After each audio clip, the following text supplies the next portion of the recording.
오늘 토요일 신년 특별 축복성의 다섯째 날입니다. 이 귀한 시간에 함께 참여하시는 우리 성도님들을 주님의 이름으로 환영합니다. 어제 이어 오늘도, 그리고 이제 토요일인데 오늘도 축복의 말씀에 우리가 함께 은혜 나누시며, 또한 축복 기도가 우리 성도님의 삶 가운데 풍성히 열매 맞으며 이루어지심을 주님의 이름으로 축원드립니다. 우리 다 같이 사도신경으로 우리의 신앙을 고백하여 올리겠습니다. 전능하사 천지를 만드신 하나님 아버지를 내가 믿사오며 그 외아들 우리 주 예수 그리스도를 믿사오니 이는 성령으로 잉태하사 동정녀 마리아에게 나시고 본디오 빌라도에게 고난을 받으사 십자가에 못 박혀 죽으시고 장사한 지 사흘 만에 죽은 자 가운데서 다시 살아나시며 하늘에 오르사 전능하신 하나님 우편에 앉아 계시다가 저리로서 산 자와 죽은 자를 심판하러 오시리라. 성령을 믿사오며 거룩한 공회와 성도가 서로 교통하는 것과 죄를 사하여 주시는 것과 몸이 다시 사는 것과 영원히 사는 것을 믿사옵나이다. 아멘.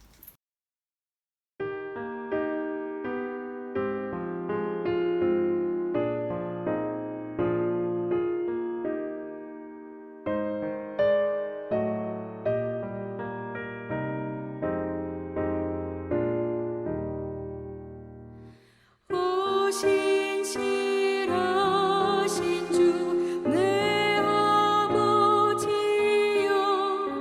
늘 함께 계시니 두려움 없네. 그 사랑 변찮고 날 지키시며 어제나 오늘이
오늘 우리에게 말씀을 전해주실 목사님을 소개하여 올리겠습니다.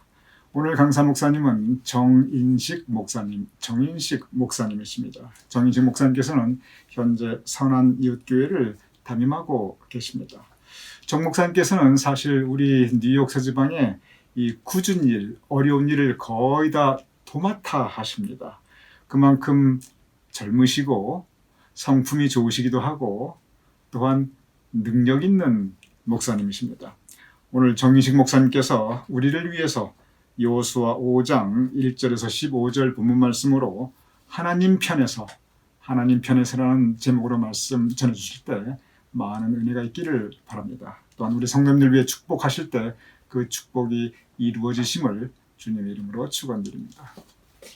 할렐루야. 2021년도 신축년 새해 뉴저지 가나안교회 신년 특별 축복성에 오신 여러분을 진심으로 환영하고 축복합니다. 저는 뉴저지 선한이웃교회 정인식 목사입니다. 지난 가을에 이어서 다시 한번 불러주셔서 하나님의 은혜의 말씀을 나눌 수 있는 기회를 주심을 감사드립니다. 이번 성회를 통해서 다시 한번 하나님의 말씀으로 도전받으시고 이 말씀을 통하여 우리 좋으신 하나님의 은혜와 평강이 우리 성도님들의 삶 가운데 함께 하시기를 주님의 이름으로 축원합니다. 이번 성회의 주제가 축복하소서라고 하더라고요. 그래서 그 말씀을 제가 주제를 바꿔서 어떠한 모습이 정말 하나님께 축복받는 길인가 곰곰이 묵상하면서 기도해 보았습니다.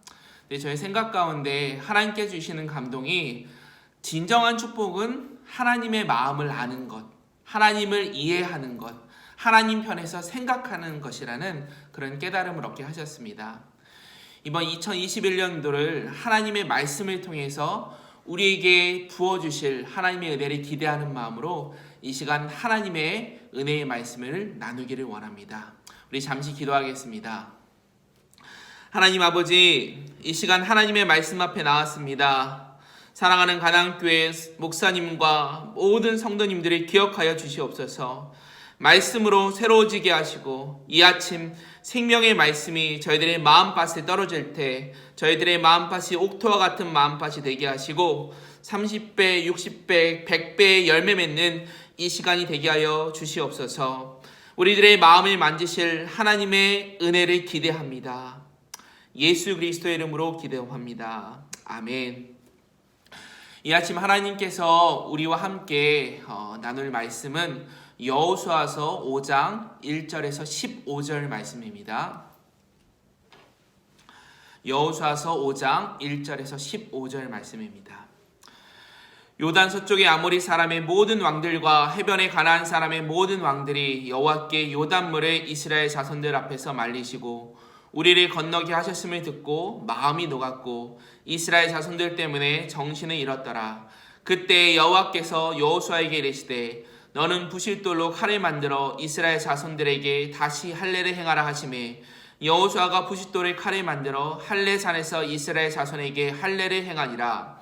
여호수아가 할례를 시행한 까닭은 이것이니 애굽에서 나온 모든 백성 중 남자 곧 모든 군사는 애굽에서 나온 후 광야길에서 죽었는데 그 나온 백성은 다 할례를 받았으나 다만 애굽에서 나온 후 광야길에서 난 자는 할례를 받지 못하였습니다.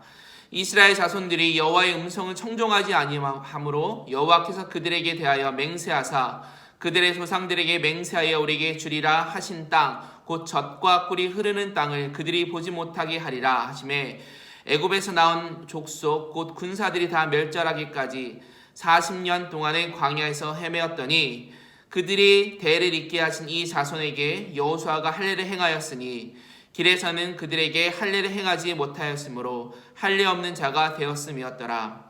또 그 모든 백성에게 할례를 행하기를 마침에 백성이 진중 각 처소에 머물며 낫기를 기다릴 때 여호와께서 여호수아에게 이르시되 내가 오늘 애굽의 수치를 너희에게서 떠나가게 하셨다 하셨으므로 그곳 이름은 오늘까지 길갈이라 하느니라. 또 이스라엘 자손들이 길갈에 신을 쌓고 그달 40일 저녁에는 여리고 평지에서 유월절을 시켰으며 유월절 이튿날에 그 땅의 소산물을 먹되 그날에 무교병과 볶은 곡식을 먹었더라. 또 그 땅의 소산물을 먹은 그 다음 날에 만나가 그쳤으니 이스라엘 사람들이 다시는 만나를 얻지 못하였고 그 해에 가나안 땅의 소출을 먹었더라. 여호수아가 여리고 가까이 이르렀을 때 눈을 들어본즉 한 사람이 칼을 빼어 손을 들고 마주 서 있는지라. 여호수아가 나가서 그에게 묻되 너는 우리를 위하느냐 우리의 적들을 위하느냐 하니 그가 이르되 아니라 나는 여호와의 군대 장관으로 지금 왔느니라 하는지라.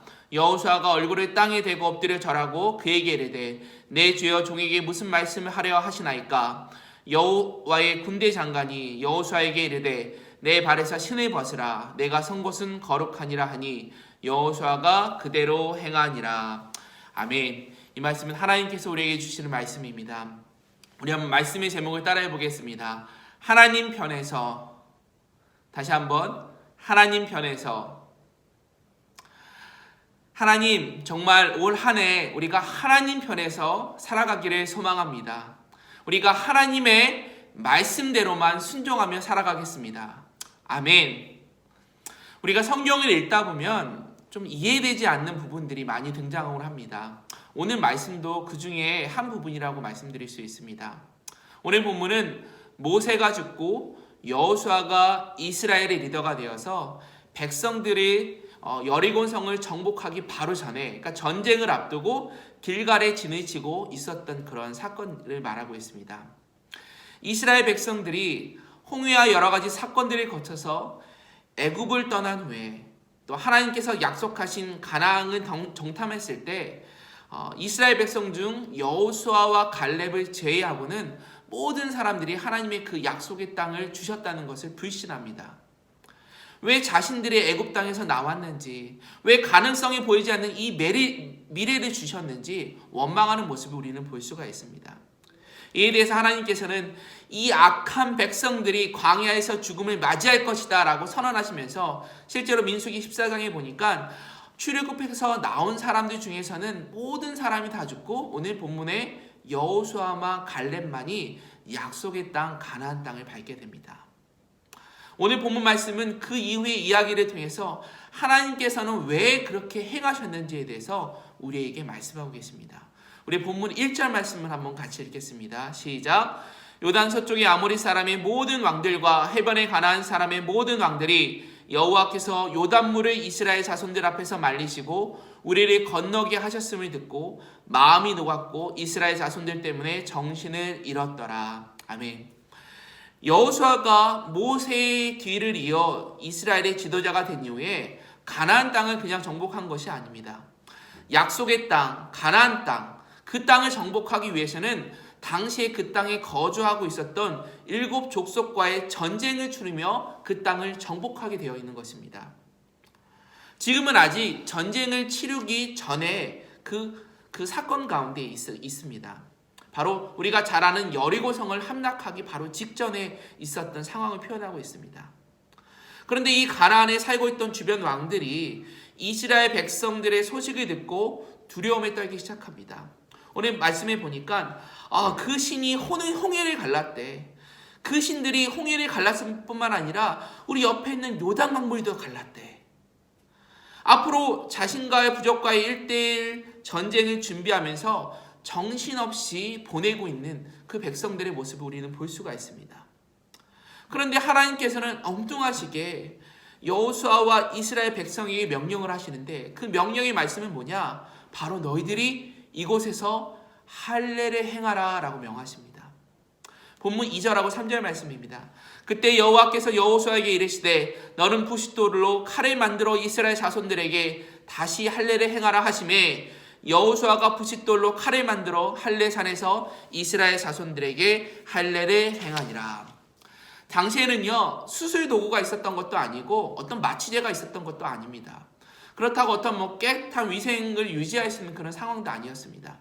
날카로운 칼, 부싯돌을 만들어서 할례를 행했다라는 거예요. 할례가 뭔지는 다 아시죠? 이스라엘 남자애들은 낳은 지 8일 만에 할례를 행하게 됩니다. 그러므로 이 할례 후에 환경이 깨끗하지 않았기 때문에 굉장히 부작용도 있을 수 있고 괴로움도 많았을 것입니다. 적어도 3, 4일, 한 일주일 정도는 꼼짝없이 누워 있어야 하는 그런 상황입니다. 남자분들은 아시겠죠? 정말 아픕니다. 해산의 고통만큼은 아니지만 지금 전쟁을 치르기 바로 직전에 해야 될 일은 아닌 것 같아요. 이들이 이미 전쟁의 한 가운데 들어와 있습니다. 이해가 되지 않습니다. 왜 하나님께서는 이 길갈에서 여호수아와 백성들에게 할례를 행하라고 명하셨던 것일까요? 물론 할례가 하나님과의 언약의 의미를 가지고 있지만 하나님께서 이 할례를 행하라는 그 타이밍이 좋지 않다는 것입니다. 지금 커다란 전쟁을 앞둔 상황입니다. 바로 저기 눈앞에 있는 상황 속에서 하나님께서는 할례를 행하라 명하십니다. 만약 할례 중에 적들이 이스라엘 백성들을 친다면 꼼짝없이 전멸될 수도 있는 상황 가운데 놓여 있는 것입니다. 그런데 이런 상황 가운데 백성들은 불평했는지 모르지만 여호수아는 믿음을 갖고 그 하나님의 말씀에 순종하는 모습을 우리는 보게 됩니다. 그 이유는 무엇입니까? 우리 4절 5절 말씀이 이렇게 말씀하십니다. 여호수아가 할례를 시행한 까닭은 이것이니 애굽에서 나온 모든 백성 중 남자 곧 모든 군사는 애굽에서 나온 후 광야길에서 죽었는데 그 나온 백성은 다 할례를 받았으나 다만 애굽에서 나온 후 광야길에서 난 자는 할례를 받지 못하였습니다. 그러면서 9절에 이렇게 말씀하세요. 여호와께서 여호수아에게 이르시되 내가 오늘 애굽의 수출을 너희에게서 떠나가게 하셨다 하셨으므로 그곳 이름을 오늘까지 길갈이라 하느니라. 아멘. 이 말씀이 무엇입니까? 가장 위험한 상황 속에서, 가장 위급한 상황 속에서 너희들은 누구만을 신뢰해라? 여호와 하나님만을 신뢰하고 붙잡으라는 하나님의 명령인 것입니다. 사랑하는 가나안교회 성도 여러분, 우리의 인생 앞에서, 우리가 이 인생의 위기 앞에서 우리가 붙들고 나갈 수 있는 것, 그것은 바로 하나님 한 분밖에 없음을 고백해 봅니다. 이 시간 우리가 축복하소서라는 주제로 하나님의 은혜를 나누고 있습니다. 하나님께서 주어주실 은혜를 기대하고 있는데 진정한 축복은 하나님의 말씀 앞으로 나오는 것입니다. 하나님께서 주시는 그 은혜, 말씀의 앞으로 회복하는 모습, 하나님의 말씀에 순종함으로 나가는 것, 이것이 진정한 축복임을 믿으시기 바랍니다. 이 가나안 전쟁에 정말 하나님만을 붙들고 싸움이 되어야 한다는 것입니다. 우리가 잘 아는 기드온 이야기 있지 않습니까? 하나님께서는 미디안 족속과 싸울 이스라엘 군사 32,000명을 모으셨어요. 그런데 하나님께서는 32,000명도 많다. 그래서 줄여서 결국에는 몇 명? 300명만을 선택하는 모습을 우리는 볼 수가 있습니다. 그 이유가 무엇입니까? 이들이 미디안 족속을 싸우러 나가는데, 전쟁하러 가는데 한 손에는 나팔, 한 손에는 횃불을 담은 항아리를 들고 나갑니다. 미디안 족속과 싸우는데 이 나팔과 횃불을 담은 항아리가 무기입니까? 그렇지 않습니다. 이거는 전쟁의 도구가 아닙니다. 이것은 무엇을 의미하느냐? 너희들은 여호와 하나님 한 분만을 신뢰하라는 의미입니다. 너희들은 하나님만을 의지하라는 것입니다. 사랑하는 성도 여러분, 싸움은 무기나 전력으로 하는 것이 아니라 하나님의 능력으로 하는 것을 하나님께서는 이 시간 선포하고 계십니다. 이것이 바로 요단강 직후에 할례를 명하신 하나님의 방법이라는 것이죠. 어떠한 상황 가운데서도 하나님만을 신뢰하거라. 너희들이 나만 붙잡고 가기만 하면 된다는 것이다 라고 하나님께서는 명령하시는 것입니다. 우리가 오늘 살아가는 2021년 새해가 그러한 하루하루의 삶이 됐으면 좋겠습니다. 나의 미약한 능력이 아니라 무한한 하나님의 능력으로, 나의 무지가 아니라 하나님의 전지전능한 그러한 능력으로 살아갈 수 있는 한 해가 되시기를 소망합니다. 왜 이스라엘 사람들이 광야에서 미드베 땅, 약속의 땅 가나안을 보지 못하고 죽임을 당한 것입니까? 그들은 하나님을 잊어버렸습니다. 우상이 그들의 삶의 자리를 대신하게 되었습니다. 그렇기 때문에 오늘 하나님께서는 명령하세요. 너희는 나만 의지하거라. 세상에 어떤 풍파와 유혹이 있을지라도 너희는 나만 의지하거라. 내 안에만 거하라 라고 하나님께서는 말씀하십니다. 할렐루야. 그리고 이후에 하나님께서는 이스라엘 백성들에게 말씀하셔서 유월절을 지키게 하십니다. 우리 본문은 5장 10절에서 12절 말씀입니다. 또 이스라엘 자손들이 길갈에 진쳤고 그달 40일 저녁에는 여리고 평지에서 유월절을 지켰으며 유월절 이튿날에 땅의 소산물을 먹되 그날의 무교봉과 볶은 곡식을 먹었더라. 또 그 땅의 소산을 먹은 다음 날에 만나가 그쳤으니 이스라엘 사람들이 다시는 만나를 얻지 못하고 그 해에 가나안 땅의 소출을 먹었더라. 아멘. 하나님께서는 유월절을 지키라고 말씀하시면서 이들에게 문제가 생기는데 그것은 뭐냐면 하나님께서 지금까지 베푸셨던 만나가 딱 그치는 것입니다. 만나가 무엇입니까? 본 사람은 없지만 이렇게 작고 둥글고 서리 같은 것이라고 이야기합니다. 맛은 꿀을 섞어놓은 과자의 맛이 난다고 합니다. 이게 조금 기름에 튀긴 빵 같은 그런 맛이라고 합니다. 사막에서 자라는 나무의 관목에 아침마다 맺히는 이슬의 모양처럼 생겼다고 추측하고 있습니다. 출애굽 이후에 40년 동안 멈추지 않았던 하나님의 공급, 그 만나가 이제 그친 것입니다. 먹을 것의 공급이 끊긴다는 것은 생각보다 은혜로운 상황이 아닙니다. 이제부터는 하나님께서 공급하시는 만나와 메추라기가 아니라 자신들의 의지와 노력으로서 이제는 너희가 너희의 먹거리를 해결해야 된다라고 하나님께서 말씀하시는 거예요. 어찌 보면은 이스라엘 백성들이 점점 많은 것을 내려놓게 되는 그 시기가 바로 이 순간인 것입니다. 사랑하는 성도 여러분, 우리는 이전까지는 알지 못합니다. 하나님께서 나에게 베풀어 주셨던 은혜, 하나님의 그 사랑, 하나님의 그 인도하심. 그러나 그것이 딱 끊기는 순간 우리는 깨닫습니다. 이것이 하나님의 은혜였구나. 당장 한번 생각해 보세요. 직장 생활이 힘드시죠? 하지만 직장에 일거리가 없어서 월급이 딱 끊기는 순간 어떤 마음이 들겠습니까? 힘들지만 이것이 하나님의 은혜였는데. 이러한 사건들 속에서 여호수아는 여리고성을 점령하기 위해서 점점 진행하는 모습을 보게 됩니다. 그런데 그때 어떠한 칼에 든 한 사람이 나타나서 여호수아에게 명령합니다. 여호수아서 5장 13절에서 15절 말씀입니다. 여호수아가 여리고에 가까이 이르렀을 때 눈을 들어본즉 한 사람이 칼을 빼어 손에 들고 마주 서 있는지라. 여호수아가 나아가서 그에게 묻되 너는 우리를 위하느냐 우리의 적들을 위하느냐 하니 그가 이르되 아니라 나는 여호와의 군대 장관으로 지금 왔느니라. 여호수아가 얼굴을 땅에 대고 엎드려 절하여 그에게 이르되 내 주여 종에게 무슨 말씀을 하려 하시나이까.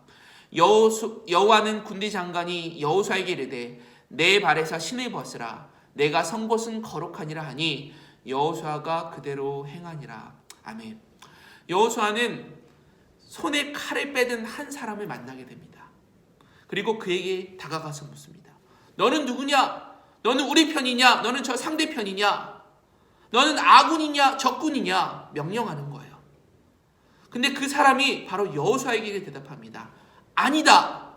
영어 성경에 보면 더 정확한 표현이 나오는데 neither. 나는 너희 편도 아니고 적군도 아니다. 그러면서 그는 자신의 신분에 대해서 밝히는데 뭐라고 그래요? 나는 여호와의 군대 장관으로 이곳에 왔다. 내가 선 곳은 거룩한 곳이니 내 발에 신을 벗으라. 하나님께서 떨기나무 속에서 모세에게 나타났던 그 모습이 똑같이 여호수아에게도 등장하는 것을 볼 수가 있습니다. 신을 벗으라는 말은 자신의 권리를 포기하는 것을 의미합니다. 룻기에서 보아스가 룻과 결혼할 때 더 가까운 친족이었던 그 사람이 자신의 신발을 벗어서 보아스에게 주는 장면. 무엇이에요? 내 합법적인 권리를 포기합니다. 그러니까 신발을 벗어준다는 것은 내가 당신의 종이 되겠습니다. 당신과 나와의 계약이 성립되었습니다. 라는 의미를 가지고 있거든요. 또 한 가지 재미있는 사실은 이 본문의 군대 장관을 해석하는 의미에 있어서 이 군대 장관이 누구냐라고 봤을 때 예수 그리스도로 보는 견해가 있습니다. 아이러니하게도 조슈아라는 의미가 나중에 제슈아가 되고 신약시대는 지저스가 되는 것입니다. 그러니까 구약의 조슈아와 신약시대의 지저스가 같은 어원, 같은 의미를 가지고 있습니다. 이 군대 장관이 모습을 보면은 더 명확해지는데요. 여호수아의 절을 받고 행하는 그의 모습 때문에 그렇습니다. 성경에 보면은 천사와 같은 피조물은 사람의 그 피조물의 경배를 받지 않습니다. 계시록 19장 10절에 보니까 이런 말이 있어요.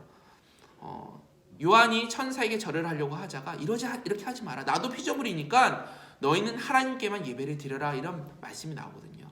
근데 이 군대 장관이 여호수아의 경배를 받은 거 보면 물론 하나님께서 현현하셔서 나타난 예수님의 모습이 아닌가 생각해 볼 수가 있습니다. 이 말씀은 단순히 여호수아의 싸움을 도우시는 하나님의 모습이 아닙니다.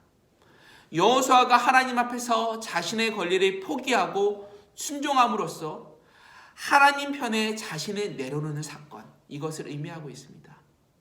그리고 이후의 일들은 여러분께서 아시겠지만 칼과 창으로서 싸움을 하는 것이 아니라 하나님의 명령에 따라서 하나님의 언약궤 양각나팔을 불며 여리고 성을 도임으로 말미암아 그 여리고 성이 무너지는 사건. 전쟁은 하나님께 속해 있다는 것이죠. 하나님의 말씀에 순종할 때, 하나님의 방법대로 이루어질 때 전쟁은 하나님께서 하신다는 사실인 것입니다. 우리는 하나님 편에 서기만 하면 되는 것입니다. 남북정제 당시 링컨 대통령, 그 당시는 장군이었죠. 링컨 장군의 유명한 일화가 있습니다. 한 부하가 링컨 장군에게 와서 이렇게 이야기합니다. 장군님, 이번 전쟁에서 하나님께서 우리의 편이 되어주실까요? 하고 묻자 이때 링컨 장군님이 이렇게 대답합니다. 하나님이 우리의 편인가가 문제가 아니라 우리가 하나님의 편이 되는가가 문제인 것이다. 굉장히 의미심장한 말입니다. 우리는 언제나 나 중심으로, 우리 중심으로 하나님을 사용하려고 들고 있습니다. 실제로 신앙생활에 있어서 우리는 하나님께서 항상 내 편이 되어주시기를 바랄 때가 많이 있습니다. 우리는 종종 이렇게 기도하죠. 하나님, 내 편이 되어주세요. 내 일이 잘 되게 해주세요. 내가 좋은 직장을 갖게 해주세요. 내가 돈을 많이 벌게 해주세요. 이런 여러 가지 기도 제목을 놓고 하나님 앞에 기도합니다. 우리가 물론 이런 것들을 놓고 기도해야겠죠. 하지만 정작 중요한 것은 나의 생각과 나의 의지에 앞서서 이것이 정말 하나님께서 원하시는 모습인가 하는 문제인 것이죠. 오랜 기독교인들이 가진 난제 중에 하나는 하나님께서 누구의 편이 되어주실까라는 점이었습니다. 모든 사람들은 하나님이 자신의 편이 되기를 바라고 있습니다. 하나님이 자신들의 편에서 싸워주시기를 바라고 있습니다. 하나님이 자신들의 싸움을 지지하든지 아니면 지지하지 않는지에 대해서 너무나 궁금하게 관심을 가지고 생각하고 있습니다. 수많은 이민교회 문제지 않습니까? 어떤 교회는 본당에서는 한 그룹이 예배를 드리고 지하 소예배실에서는 또 다른 그룹이 똑같이 예배를 드린대요. 하나님 내 편이 되어주세요. 하지만 성경에서는 계속해서 우리에게 말씀하십니다. 우리가 하나님 편에 서는 것이지 하나님이 우리의 편에 서는 것이 아니라고 이야기합니다. 성경은 동일하게 선포합니다. 고린도전서 10장에 보시면요. 우리가 그리스도를 섬기는 것이지 그리스도가 우리를 섬기는 것이 아니라고 말씀하고 계십니다. 우리의 질문이 바뀌어야 됩니다. 우리가 누구 편이냐가 아니라 내가 과연 모세처럼 여호수아처럼 하나님께서 쓰실 만한 사람으로 준비되어 있느냐, 내가 정말 과연 하나님 편에 서 있느냐 하는 것입니다. 이번 성의 주제가 축복하소서입니다. 축복하소서. 사랑하는 성도 여러분, 어떠한 축복을 받기 원하십니까? 자녀에 대한 축복, 직장에 대한 축복, 돈을 많이 버는 축복. 물론 이런 축복을 위해서도 기도해야죠. 하지만 진정한 축복은 내가 얼마만큼 하나님의 마음을 이해하고 얼마만큼 하나님의 입장을 놓고서 기도하느냐에 달려 있습니다. 설령 내가 원하는 대로 이루어지지 않더라고 할지라도 하나님, 내가 하나님의 뜻대로 행하길 원합니다. 하나님의 말씀대로만 움직이길 원합니다. 이것이 하나님께서 우리에게 주시는 진정한 축복이 아닌가 생각해 봅니다. 물질과 현상이 아닌 하나님을 더 깊이 알아가는 축복. 이러한 축복을 풍성히 누리시는 우리 가나안 교회 성도님들 한 분 한 분이 되시기를 축원합니다. 우리 본문에 잘 보십시오. 우리가 우리 자신의 창과 무기로 전쟁을 시작하려고 할 때, 내가 가진 것, 나의 권력으로, 나의 힘으로 나아가려고 할 때 하나님께서는 먼저 그것을 내려놓게 하십니다. 왜냐하면 하나님의 영광이 나의 힘과 열정으로 인하여 생기는 것이 아니라 우리의 내려놓음과 순종 가운데서 드러나기 때문입니다. 성경은 분명히 말씀하세요. 전쟁은 하나님께 속한 것이다. 내가 할 수 있는 것이 아니라 하나님께 속한 것이라고 이야기합니다. 이런 찬양도 있지 않습니까? 전쟁은 하나님께 속한 것이니. 우리가 이런 찬양을 하기도 합니다. 우리의 삶이 내려놓음 가운데 이루어지는 순간 바로 하나님의 영광이 드러나는 것입니다. 그런 하나님의 축복을 사모하시기를 소망합니다. 아멘. 말씀의 결론을 맺습니다. 정말로 전쟁은 인간이 하는 것이 아닙니다. 십자군 전쟁도 1, 2차 세계대전도 우리나라 한국 전쟁도 하나님께서 하신 것입니다. 인류의 역사를 바꿔놓는 그 수많은 사건과 매 순간순간 전쟁 가운데 하나님의 인도하심과 섭리하심의 손길이 있었음을 믿으시기 바랍니다. 이 전지전능하신 하나님께서 오늘 우리와 함께 하십니다. 이 한 해 우리와 함께 하실 것입니다. 우리는 내려놓기만 하면 됩니다. 하나님만을 의지하기를 원하십니다. 이 코로나 상황 가운데 우리가 할 수 있는 것, 그것은 바로 우리가 하나님의 뜻을 아는 지혜가 필요하다는 것이죠. 하나님이 나의 뜻으로 가져오는 것이 아니라 하나님, 내가 하나님 편이 되겠습니다.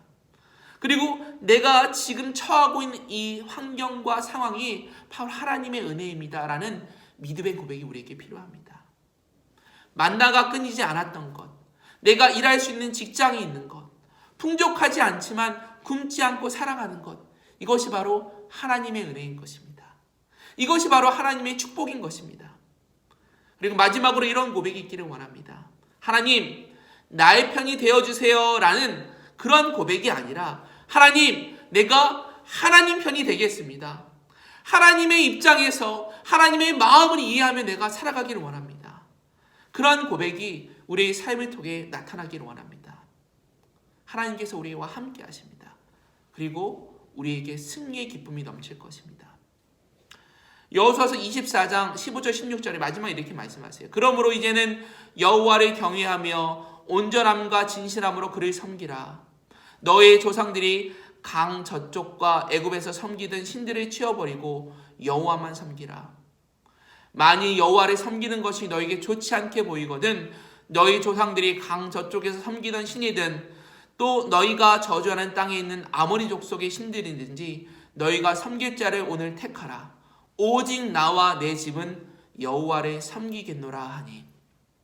모세를 이어서 지도자가 된 여호수아가 마지막 유언과 같은 그런 메시지로 이스라엘 백성에게 선포하고 있습니다. 뭐라 그래요? 너희들이 섬기던 신인 너희들이 하려든지 너희들이 알아서 하거라. 하지만 분명한 것은 나와 내 집은 여호와 하나님 한 분만을 섬기겠다. 다시 말해서 중요한 것은 우리가 그분 편에 서기만 하면 되는 것입니다. 2020년 얼마나 힘든 한 해 보내셨습니까?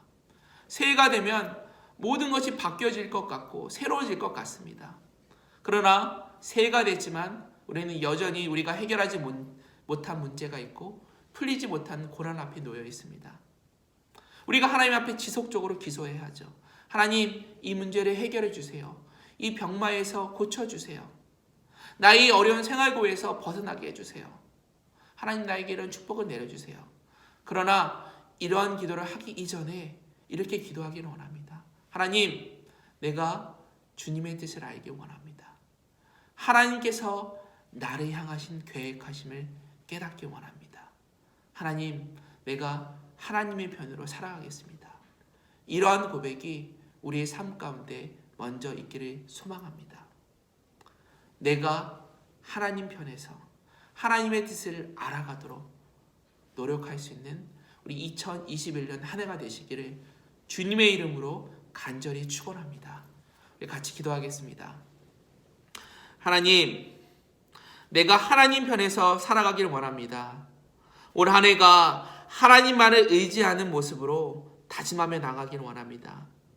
하나님의 말씀이 우리의 삶을 살아가는 기준이 되어서 그 말씀 붙들며 매 순간순간 성령님의 인도하심으로 살아가도록 인도하여 주시옵소서.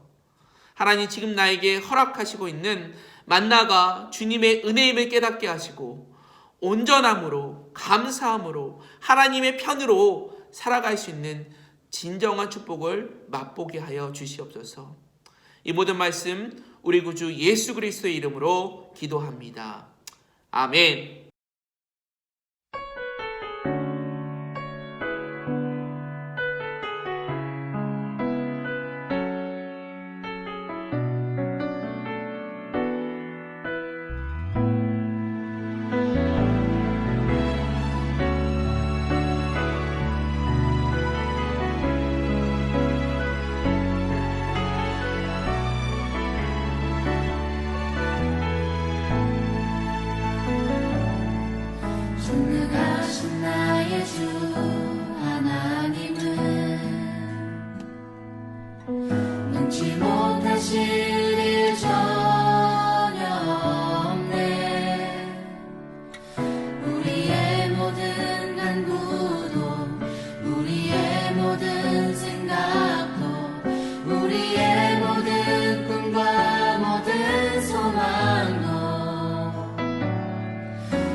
하나님의 말씀으로 2021년 새해를 시작하는 가나안교회 모든 성도님들을 사랑하고 축복합니다.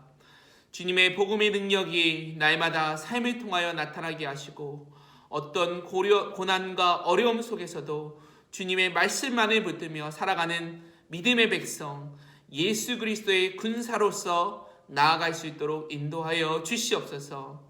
하나님의 또 다른 계획하심과 인도하심이 가나안교회에 함께 하시기를 축원합니다. 이제는 우리 주 예수 그리스도의 은혜와 아버지 하나님의 크신 사랑하심과 성령님의 감화 감동 위로 역사하심이 2021년 하나님이 기뻐하시는 교회로 하나님의 말씀대로만 살아가기 원하는 모든 가나안교회 성도님들의 가정과 자녀, 직장, 일터 위에 하나님의 충만한 은혜가 함께 하시기를 간절히 축원하옵나이다. 아멘.